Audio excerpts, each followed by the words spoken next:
ओम श्री साई राम। साई प्रेम वाणी के हमारे आज के प्रसारण में आप सबका हार्दिक स्वागत है। आज हम आप सबके लिए लेकर आए हैं सुमधुर कार्यक्रमों की मनमोहक कड़ी। आज के प्रसारण में आप दिव्य संदेश कार्यक्रम के अंतर्गत भगवान बाबा द्वारा लिखित महाग्रंथों भागवत वाहिनी एवं श्री राम कथा रस वाहिनी के एक एक भाग एवं दिव्यानुभव प्रोग्राम के अंतर्गत एक कथा वार्ता सुनेंगे। हम आदर्श जीवन आनंद उपवन के अंतर्गत एक मोहक कथा भी सुनेंगे। तो चलिए कार्यक्रम का शुभारंभ करते हैं।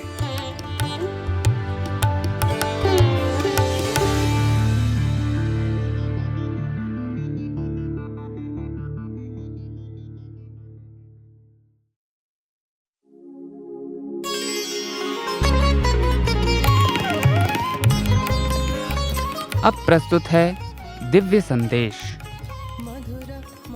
इसके अंतर्गत भगवान बाबा द्वारा लिपिबद्ध किए गए महाग्रंथों में से एक श्री राम कथा रस वाहिनी का एक भाग आज हम प्रस्तुत करने जा रहे हैं। दिव्य संदेश, साई संदेश, दिव्य संदेश, साई संदेश।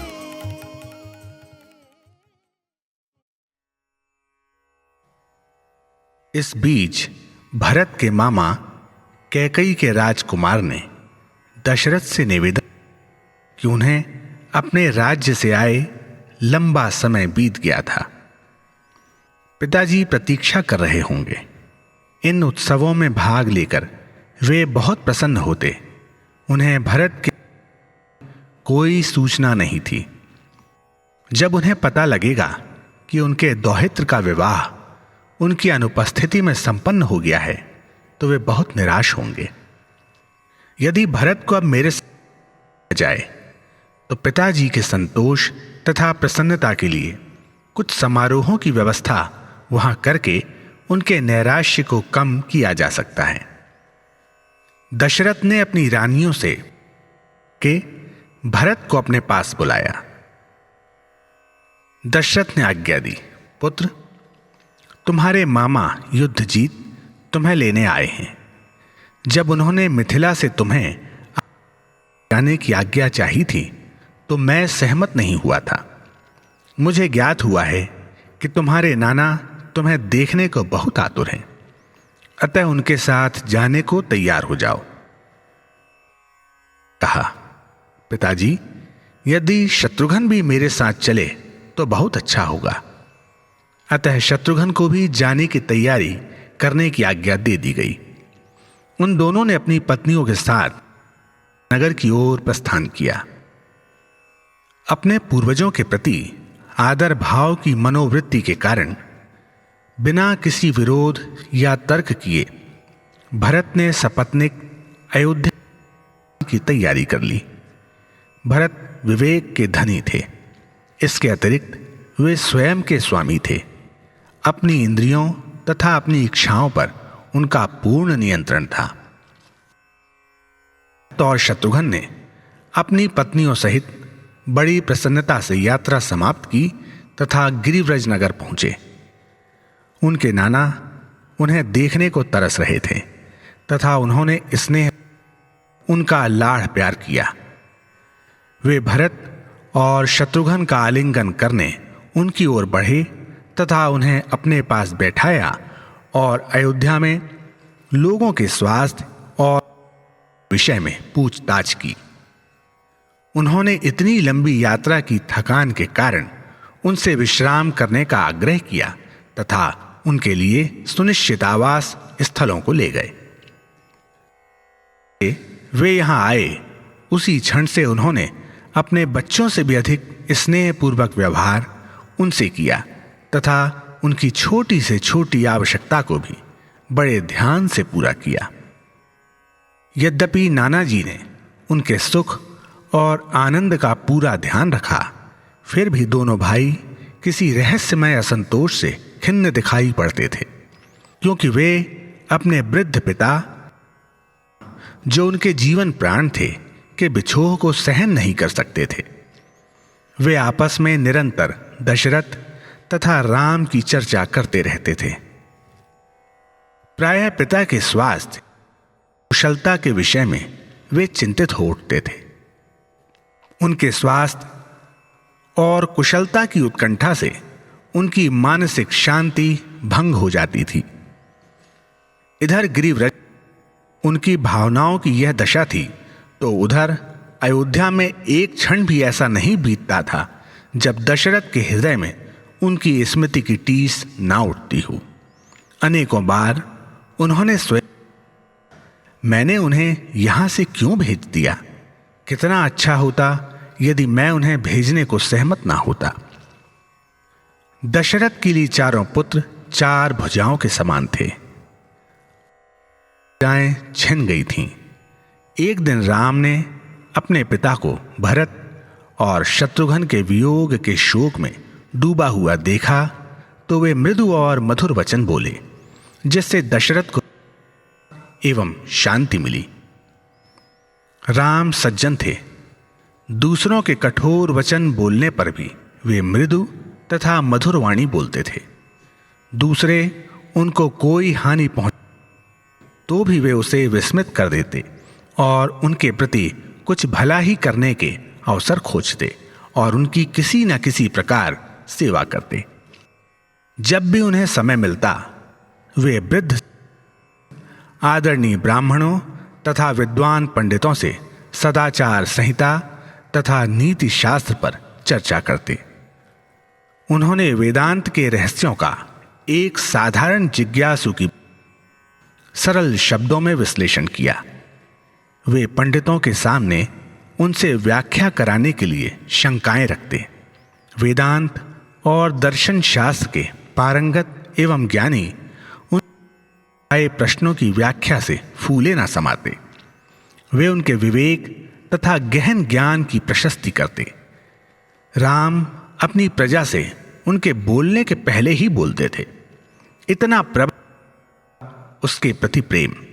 वे उनके कुशल मंगल की बड़े स्नेह से पूछताछ करते तथा उनके प्रति सहानुभूति से भरे रहते थे। इसी प्रकार प्रजा भी उनसे बड़ा स्नेह कर, जैसे कि परम मित्र तथा प्रिय स्वजन से किया जाता है। वे स्नेहपूर्वक सौहार्द से उनका आदर करते थे। चाहे कितनी भी असुविधा अथवा कष्ट हो, जीवन के परंपरागत नियमों का दृढ़ता से पालन करते थे। जब किसी से भी वे बात करते थे तो उनका वदन स्मृति की रेखा से दीप्त रहता। उनकी आंखों में आनंद की चमक रहती। उनके वचनों में दुग्ध सा माधुर्य तथा जीवन शक्ति होती। किसी ने कभी भी उनके चेहरे पर क्रोध, अरुचि, निराशा या घृणा की छाया भी नहीं देखी। वे करुणा एवं सहानुभूति का मूर्त रूप थे। उनकी इच्छा के समक्ष आत्मसमर्पण करने वाले की रक्षा की उत्कट अभिलाषा थी। अवांछनीय व्यसनों ने उन्हें छूने का साहस नहीं किया, जबकि शासक वर्ग इसका शिकार जल्दी हो जाता है।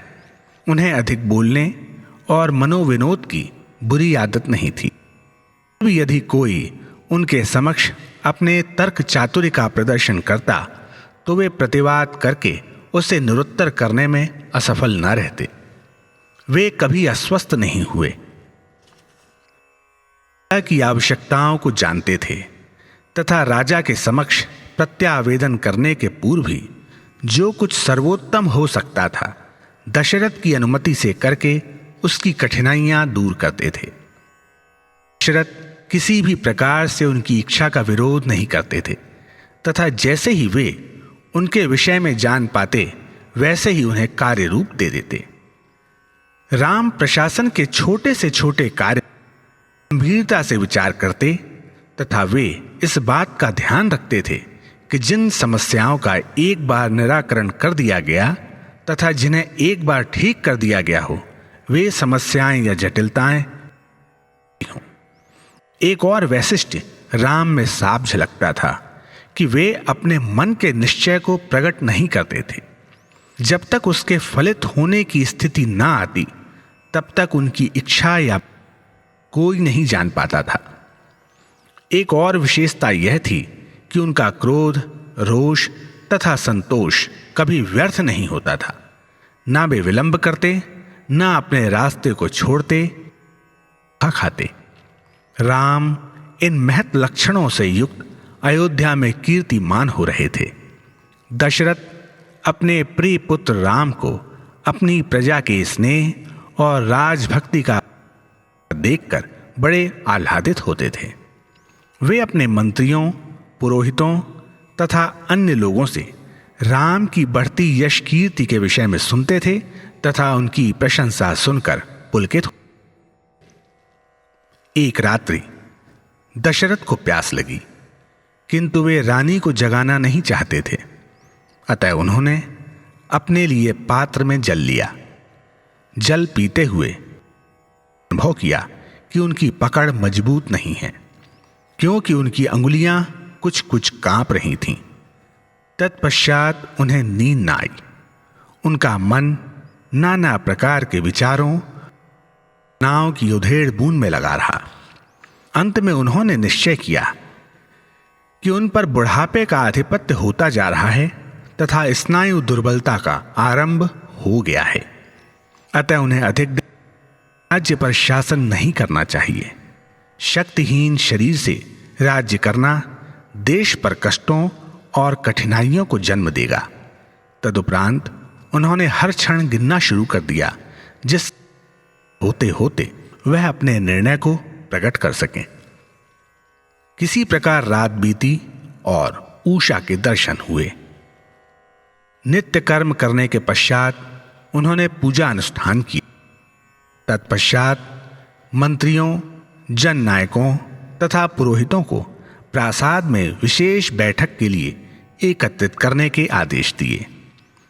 राजा की आज्ञा शिरोधार्य कर लोग एकत्रित हो गए और उनकी प्रतीक्षा करने लगे। दशरथ ने गुरु वशिष्ठ के चरण स्पर्श किए तथा रात्रि की संपूर्ण घटना का वर्णन कह सुनाया तथा उससे का स्रोत निकला उसकी चर्चा की। उन्होंने कहा कि उन्होंने शासन का कार्यभार राम को सौंप देने का निश्चय किया है। उन्होंने प्रार्थना की कि उनके इस प्रस्ताव न किया जाए। वे चाहते थे कि शीघ्र ही उनकी इच्छा पूर्ति के सारे प्रबंध कर लिए जाएं। मंत्रियों में प्रमुख सुमंत ने एकत्रित लोगों के समक्ष इस घोषणा की। सारे मंत्री, दरबारी, नागरिक, पुरोहित तथा विद्वान मंडली जो वहां एकत्रित थे ने आनंद पूर्वक अनुमोदन से जय जयकार किया। उन्होंने शुभता उद्घोष किया। उनका हर्षनाद स्वर्ग तक पहुंचा। वशिष्ठ अपने आसन से उठे और कहा, राजन, आपको इससे चिंतित नहीं होना चाहिए। इस महान भूमिका के लिए पूर्णतः योग्य हैं, लेकिन हम उस समय के लिए कुछ प्रतीक्षा करें ताकि जिन्हें हम बुलाना चाहते हैं उनकी उपस्थिति में इस समारोह को धूमधाम दें। अतः मेरा सुझाव है कि हम 1 या 2 मास प्रतीक्षा करें, जिससे कि हमारी इच्छाओं के अनुरूप राम का राज्याभिषेक समारोह मनाया जाए। लेकिन महात्मा, आपकी दृष्टि से कुछ भी छुपा नहीं है। आप सर्वज्ञ हैं। जब राजा के अंग शिथिल हो जाएं, तो वह इस उच्च पद की बागडोर पकड़े रहने का अधिकारी नहीं होता। कारण दुर्बल हो जाने पर जब कोई राजा राज सिंहासन की लालसा मन में धारण किए रहता है तो यह बुरा लक्षण है। यह उसके मोह का द्योतक है। हुए भी यदि मैं इसे स्थगित कर दूं तो मैं समझता हूं मैं अपने कर्तव्य पालन में असफल रहा। अतः कृपया मुझे क्षमा करें। आप इस अत्यावश्यक को स्थगित ना करें। कृपया मुझे 2-3 दिन में राम को युवराज घोषित करने की अनुमति प्रदान करें। दशरथ ने अत्यंत विनय तथा आदर भाव से इस प्रकार प्रस्तुत किया। दशरथ को वशिष्ठ जी ने उठाया तथा आशीर्वाद दिया। उन्होंने कहा, हे राजन, राम का विवाह भी जल्दी जल्दी में संपन्न हुआ। यह स्वर्ग से के रूप में प्राप्त हुआ। अतः राज्य की प्रजा उस अपूर्व आनंद के अवसर पर भी आनंद का अपना भाग ग्रहण ना कर सकी। यदि राज्याभिषेक को भी अकस्मात करने का निश्चय कर लिया गया, देश के अनेक भागों के शासकों को दुख होगा। साथ ही यह भरत और शत्रुघ्न जैसे भाइयों के लिए भी अत्यधिक खेद का विषय बन जाएगा, और जनक, जो अभी कुछ समय पूर्व बंदी बने हैं, उपस्थित ना हो सकेंगे। मैं यह परामर्श देता हूं कि दिन निश्चित करने से पूर्व आप फिर से इस पर विचार कर लें। प्रमुख मंत्री तब उठे और बोले, मुझे क्षमा करें। राजा का निर्णय प्रत्येक के लिए प्रशंसनीय तथा अनुमोदनीय है। रामचंद्र, जैसा कि नाम से व्यंजित होता है, चंद्र और झुलसा देने वाले ताप को दूर भगाने वाले हैं तथा शीतल और सुखकारी हैं। वे घृणा, द्वेष, लालच तथा ईर्ष्या की जलन को हटाते हैं। कारण से उन्हें युवराज बनाने को स्थगित न किया जाए, इस आशय के आदेश जारी किए जाएं। राजन, राज्य भर के लोगों की ओर से मैं यह प्रार्थना कर रहा हूं। जब मंत्री प्रमुख ने इस प्रकार तर्क प्रस्तुत किए तो वशिष्ठ अधिक देर अपने विचार पर टिके न रह सके। फिर भी उन्होंने प्रजा की इच्छा जानने का सुझाव दिया। इस पर दशरथ उठ खड़े। उन्होंने मंत्रियों, गणमान्य नागरिकों, पंडितों और पुरोहितों तथा विशाल सभा के अन्य सदस्यों को एक ओर से दूसरी ओर तक देखा। सभा में इस शुभ प्रस्ताव हो रही थी। घोर गर्जन में, इस उत्तेजना में एक नागरिक जो किसी महत्वपूर्ण दल का था, उठा और बोला, महाराज, आपके वंश के शासकों ने इस राज्य की अपनी संतान के रूप में पाला पोसा है। कौशल प्रदेश ने इक्ष्वाकु के अनुरक्षण और प्रेम से समृद्धि तथा शांति प्राप्त की। आपके ज्येष्ठ पुत्र गुणों की खान हैं, धर्म पथ के प्रति निष्ठावान हैं, इंद्र के समान शूरवीर हैं। उनमें तीनों लोकों पर राज्य करने की योग्यता है। यह वास्तव में बड़े सौभाग्य की बात है कि आप युवराज बनाने का विचार कर रहे हैं। यह निश्चय ही हमारे सौभाग्य की बात है। यह निर्विवाद सत्य है जिसमें कोई संदेह नहीं है। जब राज्य की जनता की ओर से नागरिक रहे तो दशरथ ने आसन से उठकर एकत्र जन समूह को संबोधित कर कहा, इस सभा के सदस्यों, अपने पूर्वजों द्वारा निर्दिष्ट मार्ग का अनुसरण करते हुए इतने वर्ष इस राज्य पर शासन किया तथा संसार की भलाई की समृद्धि की इच्छा से इसके सुख तथा समृद्धि की अपनी योग्यता अनुसार रक्षा की। जीवन के ये सारे वर्ष मैंने अपने राज सिंहासन पर लगे श्वेत छत्र के नीचे काटे। अब मैं एक वृद्ध पुरुष हूं। मैंने अनुभव किया कि मेरे अंग प्रत्यंगों की क्षीण हो गई है। इस जर्जर शरीर को कुछ विश्राम देना है। मैंने यह निश्चय किया है तथा इस निर्णय पर पहुंचा हूं कि राज्य पर शासन करना कोई साधारण कार्य नहीं, मामूली बात नहीं, क्योंकि यह धर्म या धर्म परायणता के प्रति आत्मोत्सर्ग है। शासन की प्रक्रिया में सतत साधनारत, इंद्रियों पर कठोर नियंत्रण धर्म तथा धर्म परायणता को निर्विघ्न बनाए रख सकता है। मैंने यह एक लंबे समय तक किया। अब मेरी शक्ति क्षीण हो गई है। यदि आप सब लोग योजना को पसंद करें तथा इसका अनुमोदन करें तो मैं आपको इसके विषय में बताऊं। मैंने यही करने का निर्णय किया है। मैं आप लोगों की इच्छा या प्रजा के विरुद्ध कोई कार्य न करूंगा। तुम पर कोई दबाव नहीं है। तुम यह मत सोचो कि मैं अपनी इच्छा तुम पर थोपना चाहता हूं या कि यह राज्याज्ञा है, पालन करना है। मैं यह तुम्हारी इच्छा और विवेक पर छोड़ देता हूं। यदि कोई और व्यवस्था तुम्हें भलाई की सूझे तो तुम हमारे समक्ष वह भी विचारार्थ करने को बिल्कुल स्वतंत्र हो। अतः परस्पर विचार विमर्श करके संध्या तक अपने निश्चय की सूचना मुझे दे दो। जिस प्रकार वर्षा से पूर्व शाम आच्छादित आकाश के नीचे मयूर प्रसन्न और उत्तेजित हो जाते हैं, उसी प्रकार दशरथ के वाक्य समाप्त करने से पूर्व ही सभा अधीर और उत्साहित हो उठी।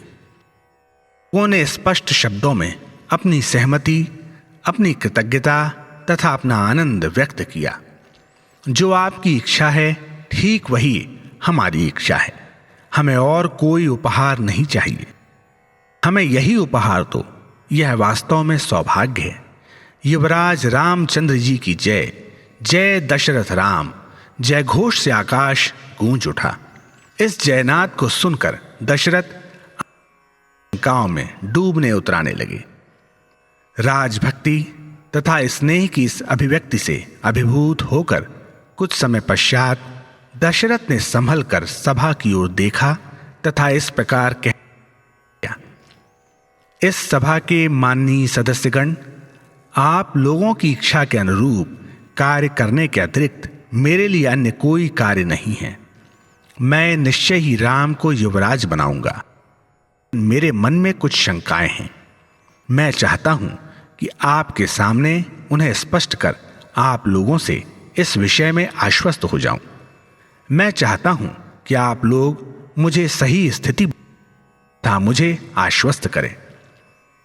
जब मैं राम के युवराज के रूप में राज्याभिषेक का प्रस्ताव रखने वाला था तो इसे इन शब्दों में कहने से पूर्व ही आपने घोषणा की कि राम का राज तिलक हो तथा यह कि राम में राज्य पर भली प्रकार कुशलता से शासन करने की असीम क्षमता है।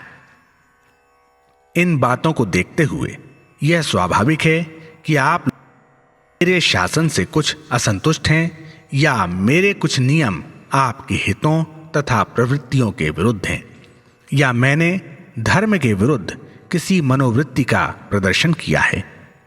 क्या राज बनाने की आपकी अभिलाषा इसलिए है कि आपको संदेह है कि मेरे राज्य में आपका कोई अहित होगा? मैं आपको निर्भयता पूर्वक निसंकोच त्रुटियां बताने के लिए इस स्पष्ट कथन में कोई विरोध नहीं हो सकता।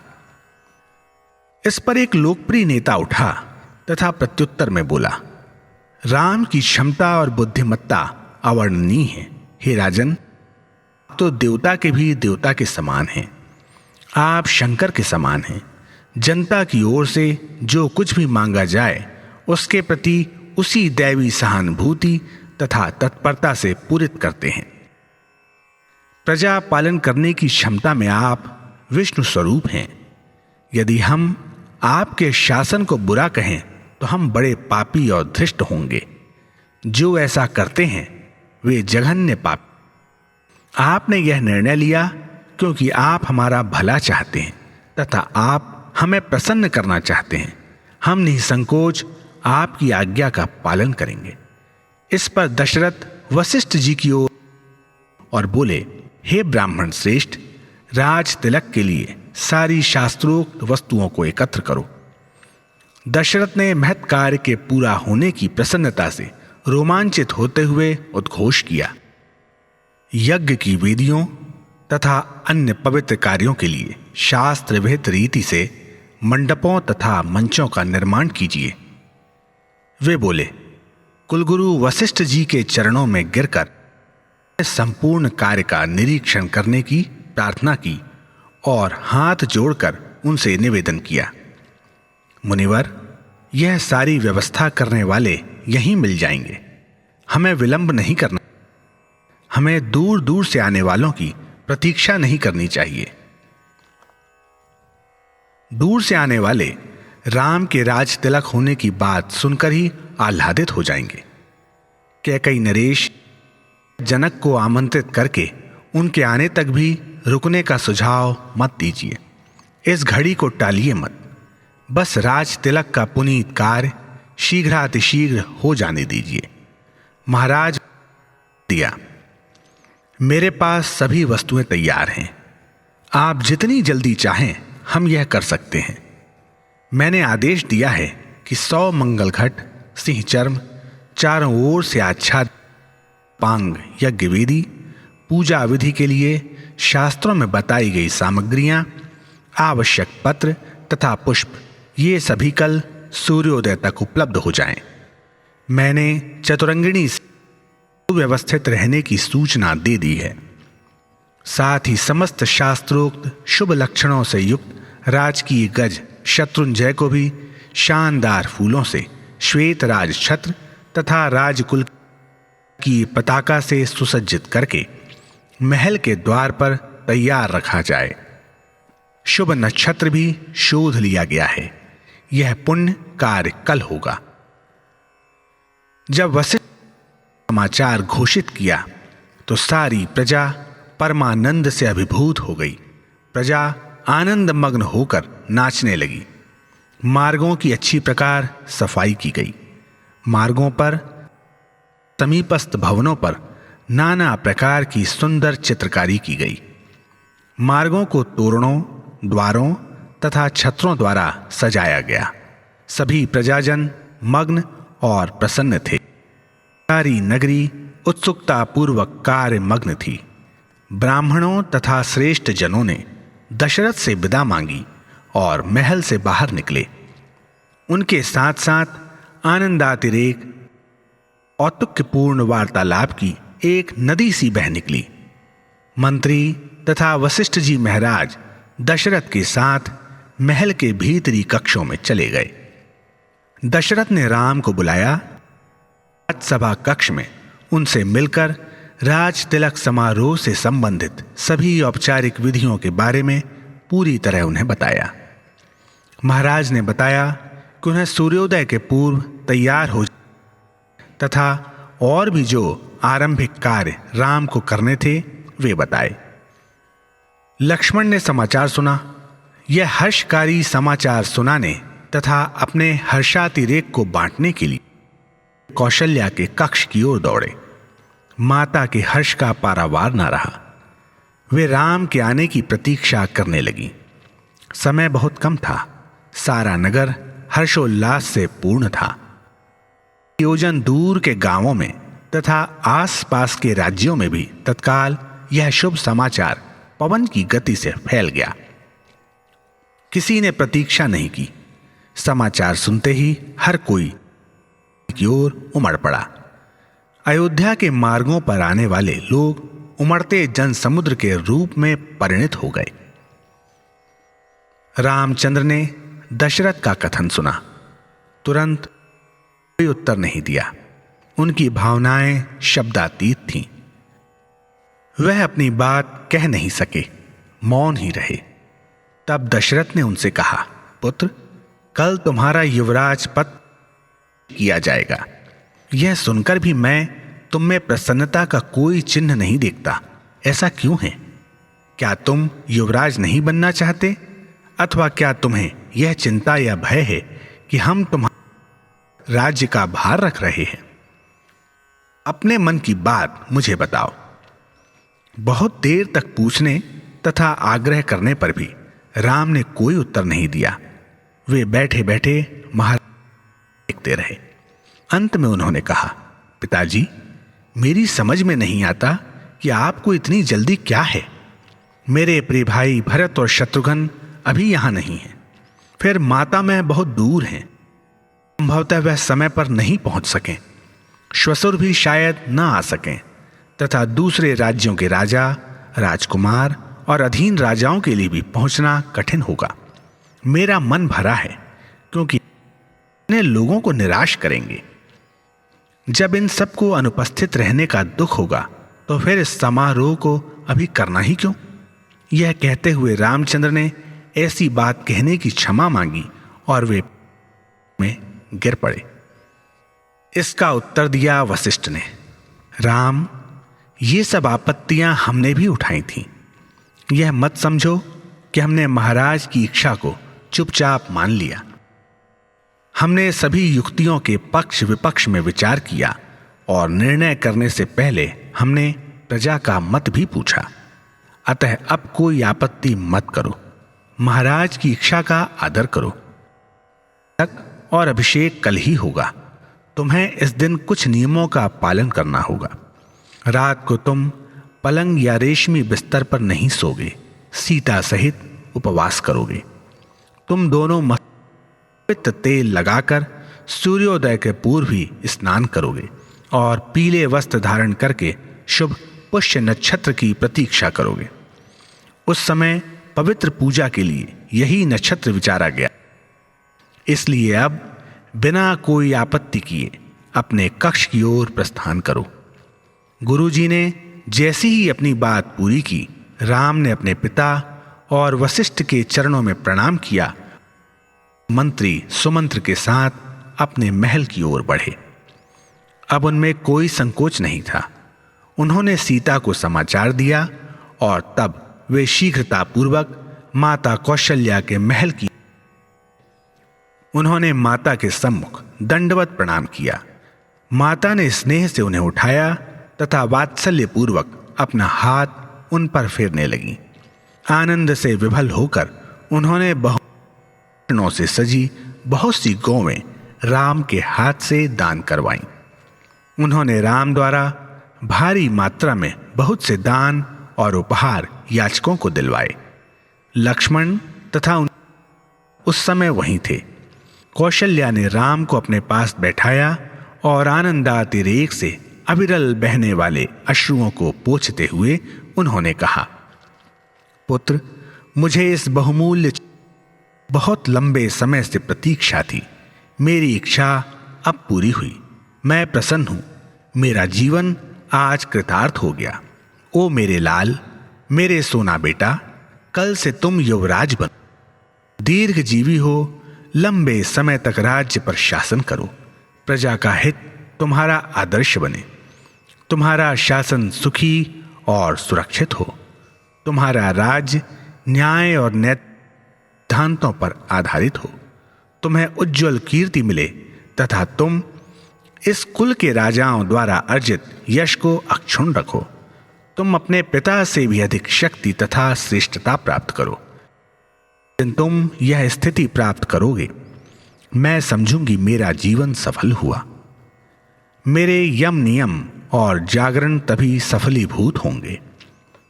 माता कौशल्या ने राम का उनकी घुंघराली अलकों को सहलाया और आशीर्वचन कहे। माता ने उन्हें बहुमूल्य परामर्श दिया, जिस पर राम ने पूर्ण ध्यान दिया। राम लक्ष्मण की ओर देखकर मुस्कुराए और पूर्वक चिढ़ाने लगे, भैया, तुम बताओ, तुम्हारा किस राज्य लक्ष्मी ने वरण किया है? लक्ष्मण इस मधुर ताने से बहुत प्रसन्न हुए। उन्होंने तत्काल कहा, भैया, मुझे राज्य लक्ष्मी के वरण की आवश्यकता। अपने राज्य में यदि कोई दायित्व आप देंगे तो मैं उसे पूरा करूंगा। यही मेरा बड़ा भाग्य है। इसके साथ ही लक्ष्मण राम के चरणों में गिर पड़े। राम ने कहा, लक्ष्मण, मेरे दूसरे प्राण हो, अतः शासन में आधा उत्तरदायित्व तुम्हारा है। मेरे साथ रत्न तथा राजवस्त्र धारण करने के लिए तैयार हो जाओ। मेरे दायित्व में, मेरी कीर्ति में तथा मेरे भाग्य में तुम्हारा बराबर भाग है। मैं जो कुछ भी हूं अथवा होऊंगा, उस सब में तुम्हारा आधा हिस्सा है। जब राम इस थे तो सुमित्रा आंसू बहा रही थी और राम तथा लक्ष्मण दोनों को आशीष दे रही थी। उन्होंने कहा, राम, तुम में और लक्ष्मण में जो प्रेम है उससे मुझे बहुत प्रसन्नता है। पुत्र को तुम्हारे सेवक बनने से अधिक पद की आवश्यकता नहीं है। यदि उसे तुम्हारा प्रेम और स्नेह मिले तो यह पर्याप्त होगा। जब उन्होंने बात पूरी की तो राम ने उनके चरणों में प्रणाम किया। राम अपने महल की ओर चल दिए। लक्ष्मण भी साथ थे। रात्रि होते ही राम ने नियम अनुष्ठान आरंभ कर दिया। वह पवित्र कुशा की शैया पर सोए। शनैः शनैः उठने वाला आलोक पृथ्वी के मुख पर फैल गया। राज्य के सभी भागों से उठते हुए संगीत ने आलोक का स्वागत किया। अयोध्या का वातावरण संगीत न था।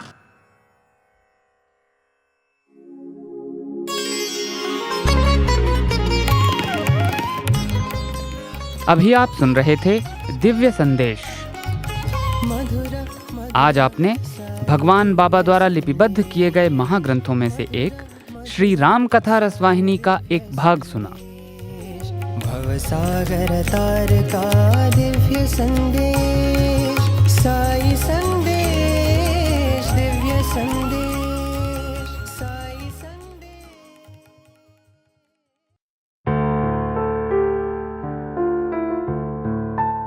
अब प्रस्तुत है हमारा प्रोग्राम दिव्यानुभव।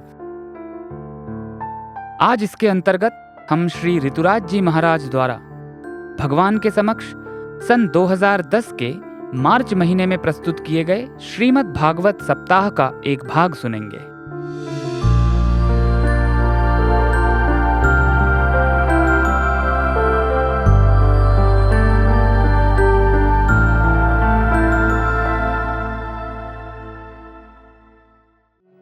जब आप बहुत गहरे संकट में होते हैं और चारों तरफ अंधेरा ही अंधेरा होता है और ऐसा लगता है कि अब तो जीवन की शाम ही होने वाली है, ऐसा लगता है कि ये तो जीवन की अंतिम रात्रि है, न अपने साथ देते हैं, जिन्हें हमने अपना माना था वो भी छोड़कर चले जाते हैं,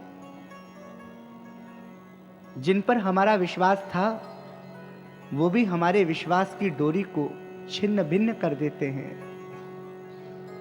और उस समय अंधेरे में डूबा हुआ यह जीव जब भगवान बाबा को आवाज देता है, कहता है कि अब जिन पर मेरा विश्वास था वो तो चले गए, जिनसे मैंने डोरियां बांध रखी थी कि ये मेरा भाई है, ये मेरे चाचा जी हैं, ये मेरे मित्र हैं, ये बड़े काम आएंगे हमारे। नानी बाई का मायरा भगवान ने कैसे भरा था, ए सांवरिया नरसी की बात रखी। और नरसी भगत के पास तो कुछ भी नहीं था और मामेरा लेकर जाना था। मामेरे का अर्थ आप समझे? मामेरे का अर्थ है जब बेटी के यहां, बहन के यहां शादी हो तो बेटी के पिताजी, बेटी का भाई, अगर बेटी की ननद की शादी है, बेटी के देवर की शादी है, तो बेटी का भाई या बेटी के पिताजी मामेरा लेकर जाते हैं, यानी वस्त्र देते हैं लड़की के पति को, लड़की के देवर को, सबको। लेकिन अब नानी बाई का मायरा लेकर कौन जाए? कौन जाए? नरसी जी तो भगत हैं, भगवान के अनन्य भक्त हैं, लेकिन ध्यान रखिए, संसार आपको भूल जाए पर भगवान कभी भूलते नहीं है। यही उनकी विशेषता है, वे कभी नहीं भूलते। कौन्तेय प्रतिजानी ही न मे भक्ता विनश्यति। मेरो मान भले टर जाए, भक्त को मान न टरने पाए। वो अब क्या करें, नाइनी बाई के यहां मायरा ले जाना है, नरसी भगत के पास तो कुछ भी नहीं है, उनके तो बस मेरे तो आधार साईं राम के चरणारविंद। भाई हमारे पास क्या है? नरसिंह जी भगवान ने कहा, और नरसिंह जी ने जितने भी संत हैं, जितने भी भक्त हैं, जिन्होंने अपने आप को भगवान को दे दिया है, उनकी संपत्ति, उनका कोई बैंक बैलेंस है तो वो भगवान बाबा हैं। और क्या है संतों के पास? कुछ भी तो नहीं। इसलिए मीरा ने कहा था ना, पायो जी मैंने राम रतन धन पायो।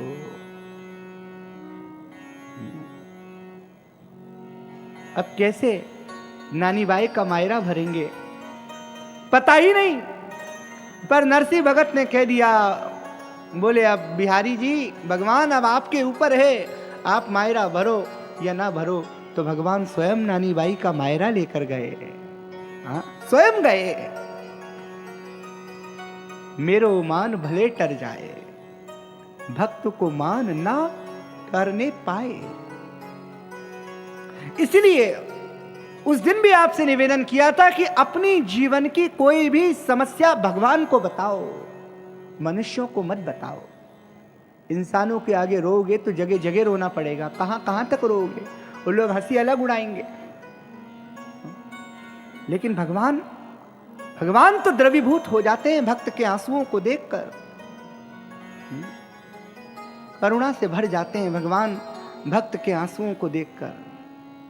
मीराबाई के पास मेवाड़ के लोग गए और जाकर कहा कि चलो राणा जी बुला रहे हैं आपको, मीराबाई आओ मेवाड़ के सिंहासन को सुशोभित करो।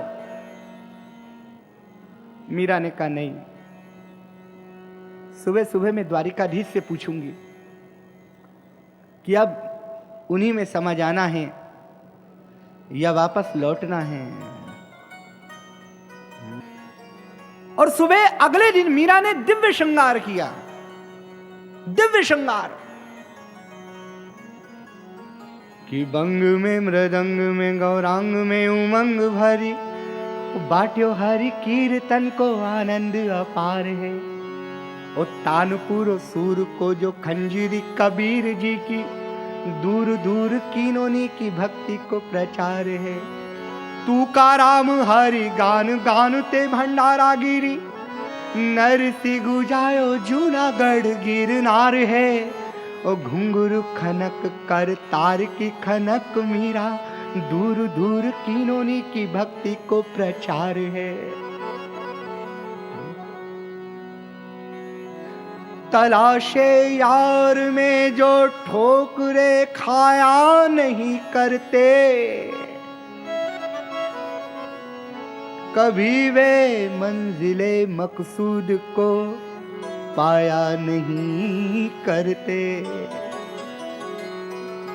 मीरा ने बहुत भगवान के लिए अनेक अपमान झेले हैं।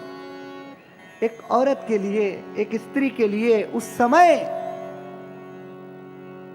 सिंहासन त्यागना, मेवाड़ त्यागना क्यों? क्योंकि मेवाड़ में राणा बार बार परेशान करता है। बुरे लोग अच्छे लोगों को रहने कहां देते हैं साहब? अच्छे लोग तो सिर्फ भगवान के भरोसे ही अपना काम करते हैं।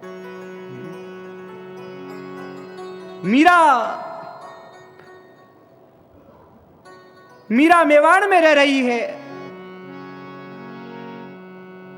और राणा ने मीरा को बड़ा परेशान कर दिया है, बहुत परेशान कर दिया है। कभी जहर भेजता है, कभी सर्प भेजता है। मीराबाई के भजन में बड़ा व्यवधान हो रहा है। तो मीराबाई ने गोस्वामी जी महाराज को एक पत्र लिखा और पूछा कि मैं क्या करूं। तो मीराबाई ने उस पत्र में कहा कि मैं भगवान की भक्त हूं, अब आप बताइए मैं क्या करूं। तो तुलसीदास जी ने कहा, राम ही आधार हैं, साईं राम ही आधान है। साईं राम जी से प्रेम कर तो भव से बेड़ा पार है। भगवान ही आधार है, भगवान ही आधान है। भगवान बाबा से प्रेम करो तो भव से बेड़ा पार है। तो मीराबाई ने छोड़ दिया मेवाड़ और चली गई द्वारिका। आज राणा के कुछ लोग द्वारिका में मीरा से मिलने आए हैं। और द्वारिका में ये कहा कि मीराबाई चलिए मेवाड़, राणा जी आपको बुला रहे हैं। मीरा ने कहा सुबह सुबह भगवान श्री साईं विठलनाथ से मैं आज्ञा लूंगी, द्वारिकाधीश से मैं आज्ञा लूंगी। यदि उनकी आज्ञा हुई, यदि उनका आदेश हुआ, मैं अवश्य मेवाड़ चलूंगी। और अगले दिन मीरा ने दिव्य श्रृंगार किया। ऐसा दिव्य श्रृंगार, ऐसा दिव्य श्रृंगार कि कुछ पूछिए मत। भगवान के लिए और दिव्य श्रृंगार कर कर मीरा भगवान बाबा के दिव्य मंदिर श्री द्वारिकाधीश के मंदिर के भीतर पहुंची। और आज वो भगवान से आज्ञा मांग रही है कि नाथ मेरे लिए क्या आज्ञा है, मैं मेवाड़ वापस जाऊं या आप में ही समा जाऊं। नाथ मीरा की अरज सुनो, राणा ने चित्तौड़ बुलायो है। ओ साईं सांवरिया म्हारी बात सुनो, जीवन को बुढ़ापो आयो है। हे नाथ, राणा ने निमंत्रण दिया है मेवाड़ आने का। हे भगवान बाबा,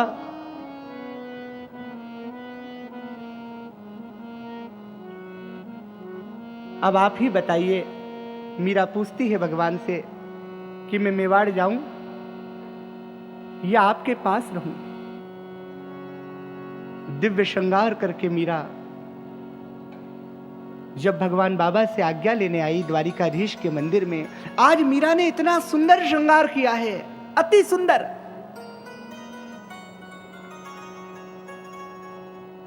और जब मीरा भगवान से आज्ञा लेने आई तो कहते हैं कि द्वारिकाधीश की प्रतिमा में भगवान बाबा स्वयं निकले और भगवान ने मीरा के दोनों हाथों को पकड़ा और मीरा सशरीर भगवान में विलीन हो गई। मीरा की ऊपर की एक चुंदरी जमीन पर गिर गई थी। वह चुंदरी लेकर जब वे लोग मेवाड़ गए तो मेवाड़ में मीराबाई की जहां जहां वह चुंदरी गई वहां वहां का क्षेत्र सिंचित हो गया। पूरा मेवाड़ धन्य हो गया, धन्य हो गया, धन्य हो गया। ये भगवान की करुणा है और ये मीरा का भगवान के प्रति असीम प्रेम है, असीम प्रेम है। कौन कहता है कि भगवान नहीं आते? अरे हमने कभी सुदामा की तरह बुलाया ही नहीं, हमने कभी शबरी की तरह पुकारा ही नहीं, हमने कभी राधा की तरह पुकारा ही नहीं, हमने कभी मीरा की तरह पुकारा ही नहीं, हमने कभी तुकाराम की तरह पुकारा ही नहीं। संत एकनाथ जी महाराज की पत्नी बड़ी धार्मिक है और तुकाराम जी महाराज की पत्नी बड़ी क्रोधी स्वभाव की है। और दोनों ही संत भगवान बाबा के श्री मंदिर पंढरपुर पहुंचते हैं और भगवान से प्रार्थना करते हैं। देखिए, दोनों ही संत भगवान से प्रार्थना कर रहे हैं तो दोनों की प्रार्थना में भक्ति की उच्चता देखिए। एक बार तुकाराम जी की पत्नी ने कहा कि तुम सुनो, आज गन्ना लेकर आ जाना, मेरी गन्ना चूकने की इच्छा है। गन्ना बड़ा मीठा होता है। संत तुकाराम जी महाराज गन्ना लेकर आ रहे हैं, लेकिन रास्ते में कोई वृद्ध व्यक्ति मिल गए। उनने कहा आधा गन्ना हमको दे दो। कहा बिल्कुल बाबा।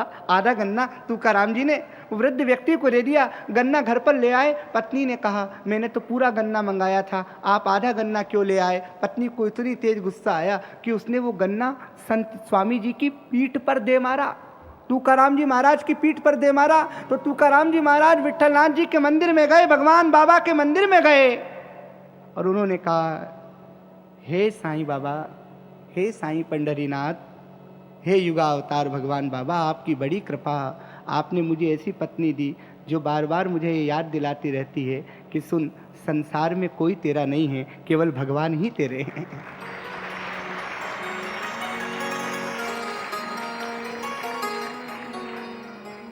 और अब एकनाथ जी महाराज वो भगवान के मंदिर में गए और भगवान के मंदिर में जाकर उन्होंने कहा कि प्रभु आपकी बड़ी कृपा, आपका बड़ा अनुग्रह मेरे नाथ, आपने ऐसी स्त्री से मेरा विवाह करवा दिया है कि पूजा के पहले ही घर को लीप देती है, आसन बिछा देती है, पूरे मंदिर को स्वच्छ कर देती है। प्रभु आपकी बड़ी कृपा, आपने मुझे खूब मदद करने वाली, खूब सहायता प्रदान करने वाली पत्नी प्रदान की। दोनों ही भगवान को धन्यवाद दे रहे हैं। एक अभाव को भी आनंद से जी रहा है और एक अच्छी स्त्री मिली है उसको भी आनंद से स्वीकार कर रहे हैं। जीवन में जो भी भगवान हमें दे दें उसे हम प्रसन्नता से और भाव से स्वीकार करें। इन भक्तों ने कभी भगवान से कुछ मांगा नहीं। मीरा तो यही कहती है बस कि नाथ, मीरा बाई कह रही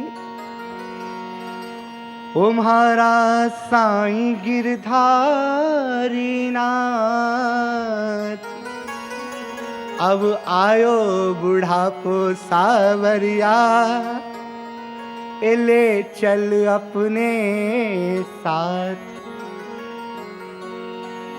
मीरा कह रही है मेरे भगवान, अब बुढ़ापा आ गया है, अब अंतिम समय है, अंतिम क्षण है, कुछ नहीं चाहती हूँ, बस अपने में मिला लो, अपने में लीन कर लो, अपने साथ ले चलो।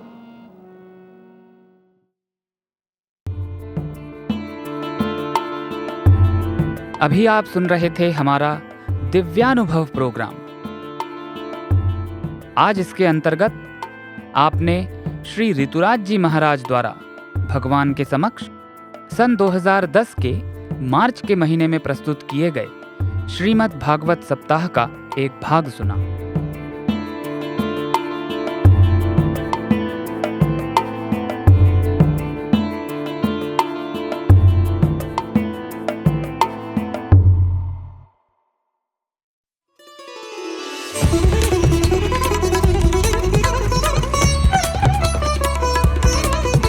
आप सुन रहे हैं रेडियो साईं प्रशांति निलयम से हिंदी प्रसारण साईं प्रेम वाणी।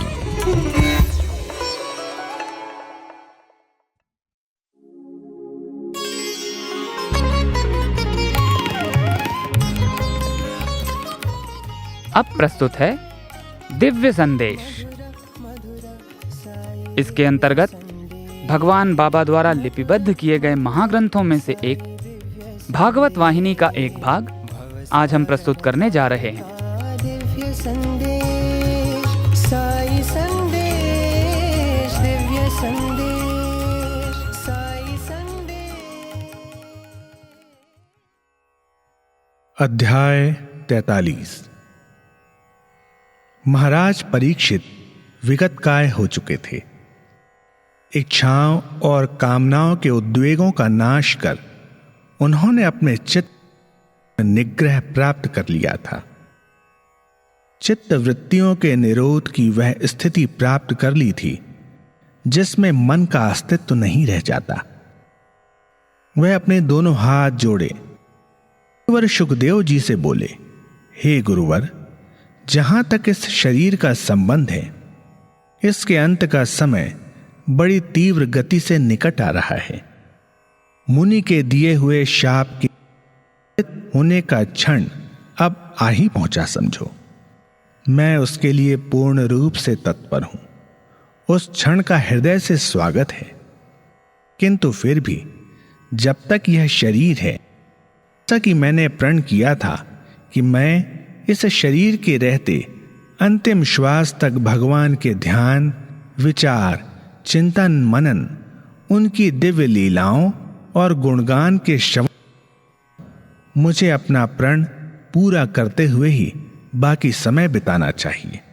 मैं इस समय नंद कंदन, आनंद कंद, भगवान श्री कृष्ण के अति सुंदर और चित्ताकर्षक अपने हृदय पर अंकित कर लेना चाहता हूं। मैं चाहता हूं कि गोपाल का नंद बाबा के आंगन में बाल क्रीड़ाएं करते हुए वह बाल रूप मेरी संपूर्ण चेतना में जाए कि मैं उसके आनंद में निमग्न हो, उसी में लीन हो जाऊं। हे गुरुदेव, आप मुझे भगवान श्री कृष्ण के शुभ जन्म की कथा सुनाकर कृतार्थ करें। इस धरा पर अवतार ग्रहण करने के अवसर पर क्या अद्भुत और चमत्कारपूर्ण घटनाएं घटी, जिनसे संसार में प्रकट होने का तथ्य ज्ञात हुआ।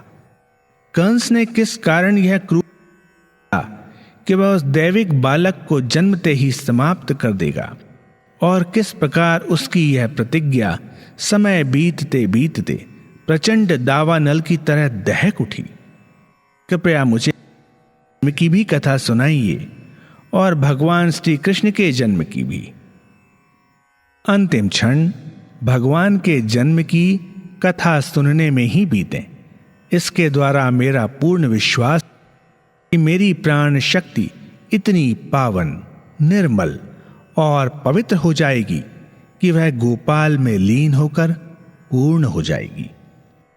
सुखदेव जी महाराज परीक्षित सुनकर बड़े प्रसन्न हुए और बोले, महाराज परीक्षित, मैं भी बड़ा प्रसन्न हूं कि मुझे भगवान श्री कृष्ण के अवतार लेने और गोपाल रूप में लीलाओं का और वर्णन करने का आनंदप्रद अवसर कुछ थोड़े समय के लिए और प्राप्त हो रहा है। गोपाल ने धर्म स्थापना के लिए ही अवतार लिया था। यह एक बहुत ही महान, जिनका सतत दैविक साधना और सात्विक आचरण द्वारा ज्ञान परिपक्व हो गया है, वे ही इस रहस्य को समझ सकते हैं। अन्य लोगों के लिए तो यह पापाचार का भंवर जाल है। बस उन्हीं में फंसे रहते हैं, डूबते हैं, अपना नाश कर लेते हैं।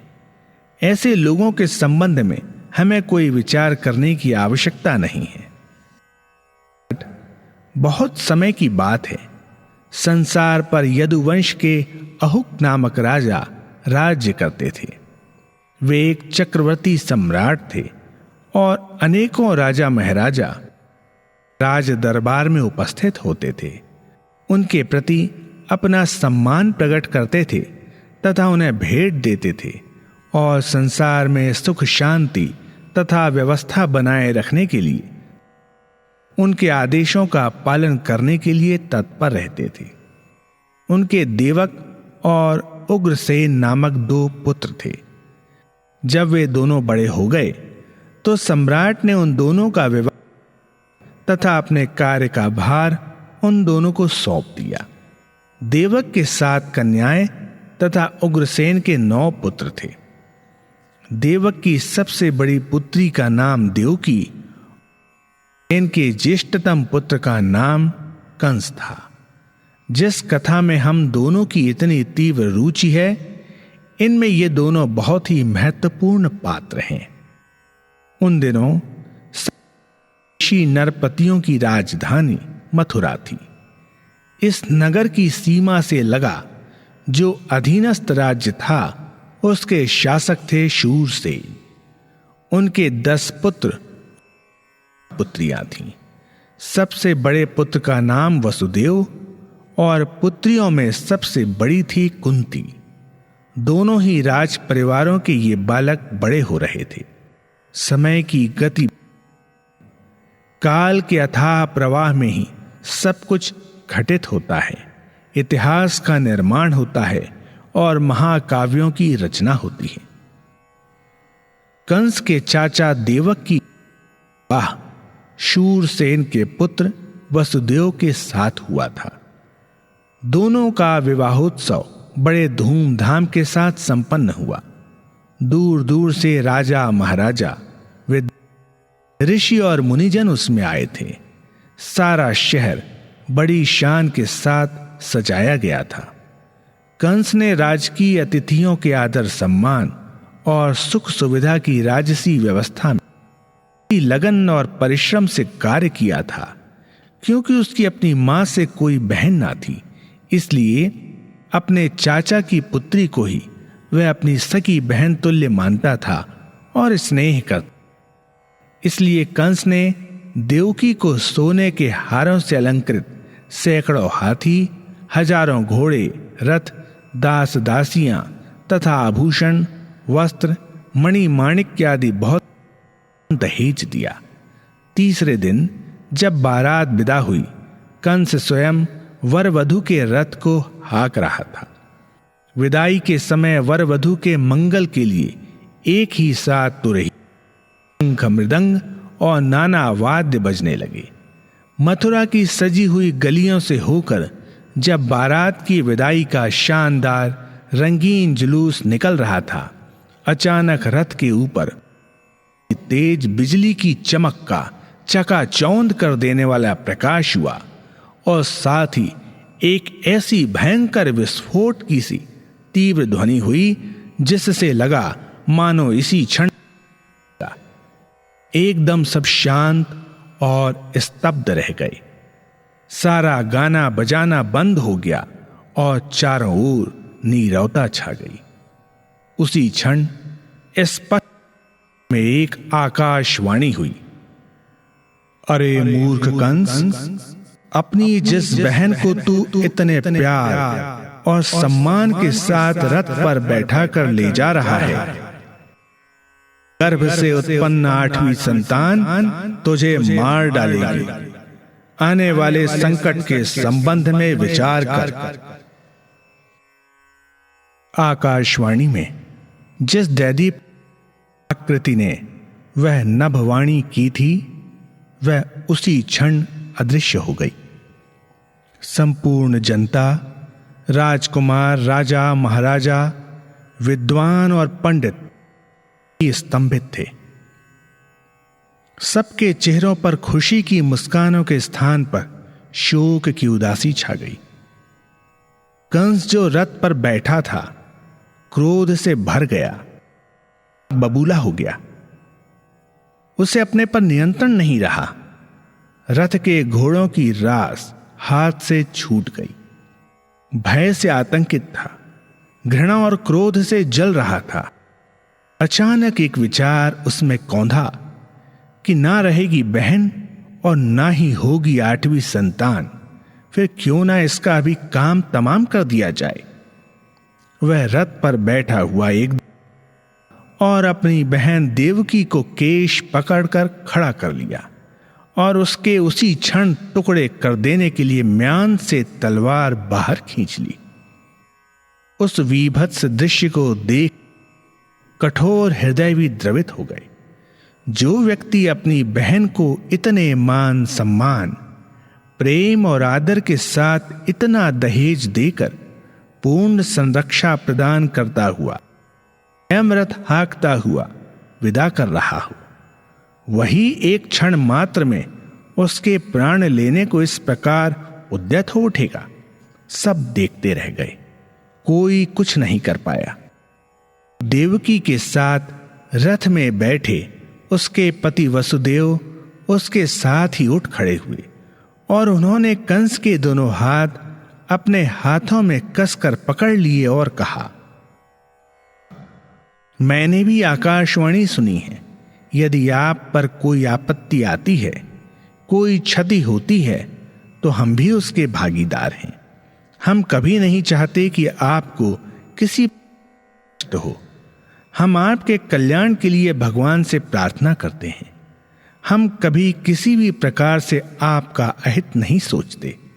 आप सदैश भाई के लिए जब सब खुशियां मना रहे हों, इस प्रकार बहन की हत्या के लिए उतारू हो जाना किसी प्रकार उचित नहीं है।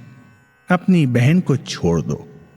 यदि तुम्हारा उस आकाशवाणी पर इतना दृढ़ विश्वास है, विश्वास दिलाता हूं, वचन देता हूं कि तुम्हारी बहन के गर्भ से उत्पन्न हर संतान तुम्हारे सुपुर्द कर दूंगा। मैं शपथ पूर्वक कहता हूं कि मैं यह वचन पूरा करूं। इससे तुम्हारे हृदय में कोई भय नहीं रहेगा। किंतु इसके विपरीत यदि तुम मेरे शपथ पूर्ण वचनों की उपेक्षा कर अपनी बहन की हत्या करोगे तो उस पाप के फलस्वरूप और तुम्हारे साम्राज्य का विनाश निश्चित समझो। वसुदेव ने कंस को जब इस प्रकार समझाया तो उसका क्रोध कुछ शांत हुआ। उसके तनाव ढीले और कुछ विचार आया कि जो वसुदेव कह रहे हैं वह ठीक है। उसने देवकी को अपने हाथ से छोड़ दिया और वह धम से अपने स्थान पर गिर पड़ी। कंस बोला, ठीक, किंतु मैं तुम्हें चेतावनी देता हूं कि तुमने जो अभी शपथ पूर्वक वचन दिए हैं उनका तुम्हें हर दशा में पालन करना होगा। इतना कहकर रथ के उसने अपने छोटे भाई के हाथों में सौंप दी और स्वयं अपने महल को लौट गया। किंतु उसके अंतर में तो अपनी मृत्यु के भय और बहन के प्यार के बीच द्वंद्व मचा हुआ था और उसके कारण वह बेचैन था। अपने सुकोमल बिछौने पर करवटें बदल रहा था और उसे ऐसा लग रहा था मानो जलते हुए अंगारों पर पड़ा हो। उसकी भूख और नींद दोनों ही समाप्त हो गई थी। मृत्यु के भय से त्रस्त था। इस दशा में उसका पूरा 1 वर्ष बीत गया। साले और बहनोई संपर्क बना हुआ था। देवकी ने प्रथम गर्भ धारण किया और 9 माह बाद उसने एक पुत्र को जन्म दिया। वसुदेव ने देवकी से कहा, देखो, तुम्हारी प्राण रक्षा के लिए मैंने तुम्हारे भाई कंस को वचन दिया था और उस वचन के अनुसार इस बालक को कंस को सौंप देना चाहिए। और उन्होंने उस नवजात गरम और मुलायम दुशाले में लपेटकर मथुरा ले जाकर कंस को दे दिया। कंस का उस अबोध शिशु को मारने का कोई विचार नहीं था। वह तो इस बात से बहुत कि उसके बहनोई ने अपना वचन पूरा किया और अपनी प्रथम संतान को जन्मते ही अपनी प्रतिज्ञा अनुसार उसको सौंप दिया। कंस ने वसुदेव से कहा, हे मेरे प्रिय बहन, इस बालक से मुझे कोई भय नहीं है, क्योंकि आकाशवाणी के अनुसार देवकी की 8वीं संतान से मुझे सचेत रहना है। इसलिए इस बालक को आप ही संभालिए। कहकर उसने उस बालक को वसुदेव को लौटा दिया। वसुदेव ने लाकर उस शिशु को उसकी माता देवकी की गोद में दे दिया। देवकी बहुत प्रसन्न हुई कि उसकी वापस मिल गई, जिसको विवशता के कारण देकर वह बहुत दुखी थी। उसने उसे भगवान की असीम कृपा का फल समझा और गदगद हृदय से प्रभु के प्रति अपनी करने लगी। उसने भगवान से उस बालक को उसी प्रकार सदा अपना संरक्षण प्रदान करते हुए सजल नेत्रों से प्रार्थना की कि वे उसे हमेशा संरक्षण प्रदान करें। लाड़ प्यार से उस बालक का पालन पोषण होने लगा। कुछ काल पश्चात देवकी ने दूसरा गर्भ धारण किया, किंतु देवकी और वसुदेव दोनों को ही इच्छा होते हुए भी कंस का सदा भय लगा रहता था कि न जाने वह दुष्ट उनके प्रति क्या करेगा। इसी बीच एक दिन नारद जी संसार का भ्रमण करते हुए प्रभु का गुणगान करते हुए कंस के यहां जा पहुंचे। उन्होंने कंस से पूछा, कहो राजन, सब कुशल तो है? आपके राज्य में सब सुख शांति पूर्वक रह रहे हैं? कोई कष्ट तो नहीं? कंस के साथ वार्तालाप में नारद जी ने उसे बताया कि देवताओं ने यादवों के वंश में मनुष्य के रूप में जन्म लिया है और कंस पूर्व जन्म में कालनेमी असुर ही था, जिसकी देवताओं के साथ घोर शत्रुता थी। नारद जी ने उस भविष्यवाणी की पुष्टि करते हुए कहा कि देवकी से उत्पन्न होने वाला 8वां बालक कंस का नाश कर देगा और सारे असुरों का भी विनाश हो जाएगा। नारद जी की इस चेतावनी ने कंस के हृदय की अग्नि में आहुति का कार्य किया और उसकी क्रोधाग्नि भड़क उठी। नारद जी जाते जाते इतना और कह गए, अपने जीवन के प्रत्येक दिन को जो भी तुम जी सको एक यह मत समझना कि मृत्यु अभी दूर है और किसी प्रकार उपेक्षा मत करना। इस अंतिम चेतावनी ने तो उसके हृदय में चिंता और भय की तीव्र उससे वह इतना भयभीत हो गया कि उसे लगा कि कहीं देवकी की कोई भी संतान उसकी मृत्यु का कारण बन सकती है, चाहे वह नवजात शिशु ही हो। वसुदेव को बुलवा भेजा। बेचारे वसुदेव भयभीत हुए कंस के पास यह सोचते हुए पहुंचे कि न जाने कौन सी विपत्ति आने वाली है। बस ही कंस क्रोध से भरा हुआ गरजा, बताओ इस समय तुम्हारे कितने बच्चे हैं? वसुदेव उसका क्रोध देखकर तथा गरजती वाणी सुनकर और भी भय और कांपते हुए बोले, इस समय मेरे 6 बच्चे हैं। कंस ने फिर गरजते हुए आदेश दिया, कल प्रातः काल तक उन 6 को लाकर मेरे सुपुर्द करोगे। वसुदेव ने कोई प्रत्युत्तर नहीं दिया। उन्हें तो कंस के आदेशों का पालन करना था, क्योंकि वे वचनबद्ध थे।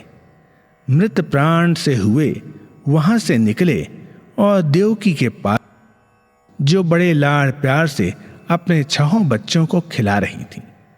जब वसुदेव ने देवकी को बताया कि कंस ने कल प्रातः काल तक 6 बालकों को उसके सुपुर्द कर देने के आदेश, तो देवकी ने उन सबको अपनी छाती से लगा लिया। उसके हृदय से एक ऐसी तीव्र वेदना उठी जिसका वर्णन तो क्या, कल्पना तक नहीं की जा सकती। हे महाराज परीक्षित, की रक्षा के लिए इतने अबोध प्राणियों का बलिदान, तुम विस्मय करोगे कि यह भयानक पाप क्यों? किंतु ईश्वरीय रहस्य को कोई क्या समझ सकता है? से देखने में तो यह स्पष्ट रूप से एक अक्षम्य बाल हत्या का जघन्य अपराध लगता है, किंतु जो भीतरी रहस्य का अपनी अंतर्दृष्टि से पता लगा सकता है, एक कारण को समझ सकता है कि या तो उन बालकों ने ही अपने पूर्व जन्म में कोई ऐसा अपराध किया हो जिसके फलस्वरूप उन्हें इस अबोध स्थिति में ही मृत्यु दंड सहना पड़ा, या कोई शाप हो जिसका फल वे भुगत रहे हों, अथवा किसी उच्चतर जीवन के लिए यह एक प्रक्रिया हो। कौन जानता है उनके भूतकाल के संबंध, और कौन भविष्य को? कौन जानता है उन्होंने क्यों जन्म लिया सिर्फ इतने दिन के लिए, और वे क्यों मरे? संसार जो केवल जन्म तथा मृत्यु के बीच की अवधि को ही देखता है, किंतु समस्त सृष्टि का स्वामी भूत, वर्तमान और भविष्य तीनों कालों का अधिपति सीमित दृष्टि से, विचार से नहीं बंधा है, ना ही उसे यह पसंद है। तो तीनों कालों, तीनों लोकों और तीनों गुणों से परे है, और वहीं से उसकी कृपा की धार बरसती है। वही पूर्ण ज्ञाता है, वही सर्वज्ञ है। कोई मनुष्य सकता है, इसलिए मनुष्य के लिए इसके अतिरिक्त कोई उपाय नहीं है कि वह इस विश्वास पर दृढ़ रहे कि प्रभु की इच्छा से ही सब कुछ घटित होता है तथा सब कुछ पर छोड़कर अपने कर्तव्य को कुशलता पूर्वक करते हुए शांति के साथ रहे और उसकी महिमा, गौरव और प्रताप का स्मरण, चिंतन, मनन करता रहे। हे राजन, दूसरे दिन जैसे ही सूर्योदय हुआ, वसुदेव अपने 6 पुत्रों को नौकरों के साथ मथुरा कंस के पास ले गए और के सामने अपने हाथों से अपने पुत्रों को कंस के सुपुर्द करते नहीं बन पड़ा तो अपना मुख अपने हाथों से ढक लिया और रोने लगे तथा बिलख पड़े। अभिमान के मद में उन्मत्त हुए उस पागल कंस ने उन अबोध बालकों को एक एक करके टांग पकड़ पकड़ कर उठाया और हवा में घुमाते हुए नीचे पर दे मारा। वसुदेव असहाय थे, कुछ भी ना कर सके, अतः रोते बिलखते और पश्चाताप करते हुए उल्टे पांव घर लौट आए। पत्नी इस घोर दुख को मिलकर सहन करने लगे, किंतु उन्हें इतना अधिक संताप था कि जीवन का प्रत्येक पल भारी हो रहा था। केवल इतना सोच करते थे कि ईश्वर की इच्छा सर्वोपरि है, जब तक जीना जब तक सहना। इस घोर दुख और चिंता में उनका शरीर और स्वास्थ्य गिरते जा रहा था। शक्ति और सामर्थ्य उनके आंसुओं के साथ बहते चले जा रहे थे। इसी बीच देवकी ने 7वां गर्भ धारण किया और विस्मय की बात कि 7वें माह में गिर गया। उन्होंने सोचा कि क्या कंस को सूचित किया जाए, यदि हां तो फिर कैसे। उन्हें कोई उत्तर नहीं मिला, किंतु बात कहां छिप सकती थी। कंस को किसी प्रकार पता चल ही गया।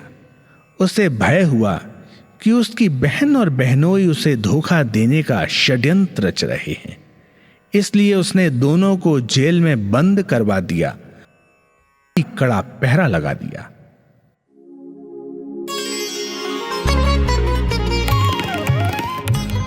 अभी आप सुन रहे थे दिव्य संदेश।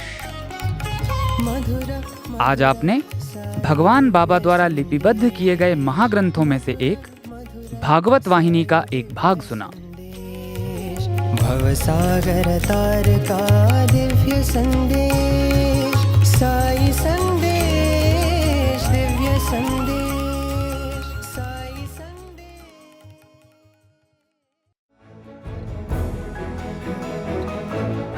प्रेम रस से सराबोर साई प्रेम वाणी का ये प्रसारण यहीं समाप्त होता है। उम्मीद है हमारा आज का कार्यक्रम आपको पसंद आया होगा। अपने सुझावों को हम तक जरूर भेजें। हमारा व्हाट्सएप नंबर है 9393258258 9393 258 258। हिंदी भाषा में हमारी ये सभी प्रस्तुतियां YouTube पर भी उपलब्ध हैं। इन्हें वहां देखने या सुनने के लिए हमारे YouTube चैनल को सब्सक्राइब करें और कमेंट बॉक्स में अपने सुझाव देना ना भूलें।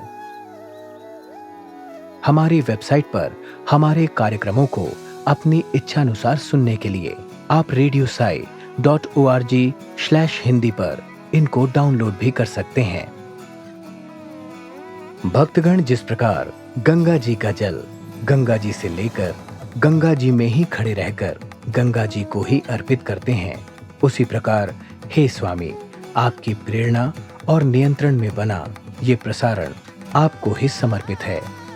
हम आपसे ऐसे ही शुभ अवसर पाते रहें, इसी कामना के साथ ये प्रसारण समाप्त करते हैं। धन्यवाद और सप्रेम साई राम।